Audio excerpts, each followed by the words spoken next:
మెట్రీ given 15 cot A is equals to 8 find sin A and secant A ఇచ్చాడు. ఎస్ ఏమిచ్చాడు 15 cot A is equals to 8. So cot A ని ఎలా రాసుకోవచ్చు cot A is equals to ఈ 15 ఇవతల వైపు పంపించేసుకుంటాం అంటే ఇక్కడ ఇంటూ చేస్తుంది ఇవతల వైపు అయితే డివిజన్ అవుద్ది. ఎస్ cot అంటే ఏంటి ట్యాన్కి ఆపోజిట్ అంటే ట్యాన్ అంటే ఏంటి ఆపోజిట్ బై ఎడ్జసెంట్ కదా. సో ఇది ఏమవుద్ది రివర్స్ కాబట్టి ఎడ్జసెంట్ బై ఆపోజిట్ అవుద్ది. సో ఎడ్జసెంట్ అంటే 8 దీనికి స్ట్రైట్గా ఉన్నది ఆపోజిట్ అంటే 15. ఎస్ సో ఏ అన్నాడు కాబట్టి టేట్ అనేది ఇక్కడ ఏ దగ్గర వస్తుంది. సో దాని స్ట్రైట్గా ఉన్నది ఏంటి ఆపోజిట్ ఇది ఎడ్జసెంట్ ఇది హైపోటెన్యూస్. ఎస్ సో ఇక్కడ ఎడ్జసెంట్ అంటే ఎంత ఇచ్చాడు 8 ఇచ్చాడు ఆపోజిట్ ఎంత ఇచ్చాడు 15 ఇచ్చాడు.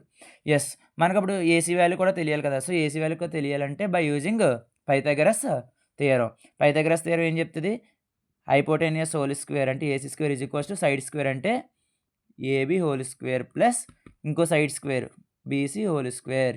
ఎస్ మనకి ఏం కావాలి ఏసీ కావాలి. సో ఏసీ ఫైండ్ అవుట్ చేద్దాం. AC whole square is equals to AB అంటే ఎంత 8 హోల్ స్క్వేర్ ప్లస్ బీసీ అంటే ఎంత 15 హోల్ స్క్వేర్. ఎస్ 8 స్క్వేర్ అంటే 64 15 స్క్వేర్ అంటే 225.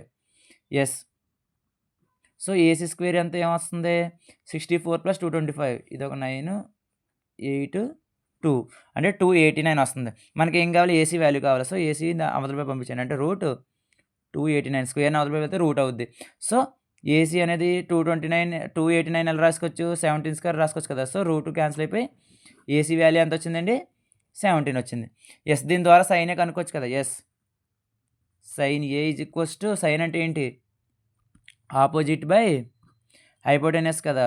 సో ఆపోజిట్ అంటే ఎంత 15 బై హైపోటెన్యూస్ అంటే 17. నెక్స్ట్ సీకెంట్ ఏ సీకెంట్ అంటే ఏంటి కాస్కి ఆపోజిట్. కాస్ అంటే ఏంటి adjacent side by hypotenuse. So secant ఏమవుద్ది హైపోటెన్యూస్ బై ఎడ్జసెంట్ కదా రివర్స్.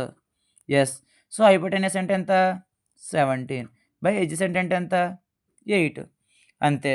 ఓకేనా. ఎస్ ఈ వీడియో మీకు నచ్చినట్టయితే షేర్ చేసి లైక్ చేసి సబ్స్క్రైబ్ చేయండి. అండ్ మన ఫుల్లీ వీడియోస్ మన యూట్యూబ్ ఛానల్లో అప్లోడ్ చేయడం జరిగింది వెళ్ళి చూసి చూడండి. నెక్స్ట్ థింగ్ ఏంటంటే ఈ వీడియోస్ అనేది మీ ఫ్రెండ్స్కి కూడా షేర్ చేసి వాళ్ళని కూడా like and share and subscribe చేయించండి వాళ్ళకి కూడా హెల్ప్ చేయండి. ఓకేనా థ్యాంక్ యూ.